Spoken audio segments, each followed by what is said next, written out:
നമ്മുടെ ഫോണിലെ data storage വർദ്ധിപ്പിക്കാൻ നമുക്ക് എന്താണ് ചെയ്യാമെന്ന് നോക്കാം. നമ്മുടെ ഫോണിലുള്ള ഫയലുകളൊന്നും തന്നെ നഷ്ടപ്പെട്ടു പോവാതെ നമുക്ക് ചെയ്യാവുന്ന വഴിയാണ് പറയുന്നത്.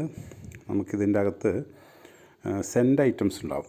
നമ്മൾ പലതരത്തിലുള്ള കാര്യങ്ങൾ അയച്ചതുണ്ടാവും, വീഡിയോസ് ഉണ്ടാവും, ഫോട്ടോസ് ഉണ്ടാവും. അതിലേത് വേണമെങ്കിലും നമുക്ക് ഒന്നിച്ച് ഒഴിവാക്കാവുന്നതാണ്. ആദ്യം നമ്മൾ ഫയൽ മാനേജർ പോകുന്നു. അവിടുന്ന് നമ്മൾ ഏറ്റവും മുകളിൽ ഈ ഫയൽ ഇവിടെ പോകുന്ന സമയത്ത് ഇതിൻ്റെ അകത്ത് നമുക്ക് എന്താണ് ഇതിലേത് വേണമെങ്കിലും നമുക്ക് നോക്കാം. ഇതിലിപ്പോൾ ഞാൻ ഇതിൻ്റെ അകത്തുനിന്ന് ഏതാണ് വാട്സപ്പ് എടുത്തു. വാട്സപ്പിൻ്റെ അകത്ത് മീഡിയ എടുത്തു.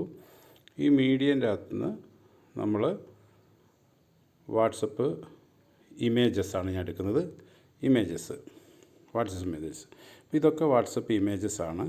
ഇതിൻ്റെ അകത്തുനിന്ന് ഞാൻ കളയുന്നത് സെൻഡ് ഐറ്റംസ് മാത്രമാണ്. ഈ ഫസ്റ്റ് ബോക്സ് കാണാം, സെൻഡേഴ്സ്. അപ്പോൾ ഇത്രയും ഞാൻ സെൻഡ് ഐറ്റംസ് ആണ് ഇതിലുള്ളത്. ഇതൊക്കെ എൻ്റെ ഫയലിൽ നിന്ന് പോകുന്നില്ല, പക്ഷേ സെൻഡ് ഐറ്റംസിൽ നിന്ന് പോകും. അപ്പോൾ ഇത് നമുക്ക് കളയാൻ വേണ്ടിയിട്ട് നമുക്ക് ആദ്യം ഏതെങ്കിലും ഒന്നിൽ നമ്മൾ ക്ലിക്ക് ചെയ്ത് പിടിച്ചു കഴിഞ്ഞാൽ ഇത് നമുക്ക് പല ഫോണിലും പല തരത്തിലായിരിക്കും. ഇതിൽ ചിലതിൽ ഓൾ എന്ന് കാണാം, ഇതിൽ ഓൾ എന്നില്ല. ഇതിൽ മോളിൽ ടിക്കാണ്, 3 ടിക്ക് തുടർച്ചയായിട്ട് കാണാം. ഏറ്റവും ടോപ്പിൽ ആ ടിക്ക് കൊടുത്തു കഴിഞ്ഞാൽ എല്ലാം സെലക്ട് ആയി കഴിഞ്ഞു. ഇനി സെലക്ട് ആയി കഴിഞ്ഞാൽ നമ്മൾ ഡിലീറ്റ് കൊടുക്കുക. ഇപ്പോൾ നമ്മൾ സെൻഡ് ഐറ്റംസിലുള്ള എല്ലാം പോയിട്ടുണ്ട്. ഞാൻ കുറച്ച് കാലം മുമ്പ് ഇതെല്ലാം പോയതുകൊണ്ടാണ് കുറഞ്ഞ ഐറ്റംസേ ഉണ്ടായിരുന്നുള്ളൂ. അപ്പോൾ നമുക്ക് സെൻഡ് ഐറ്റംസിൽ ഫയലുകളില്ല.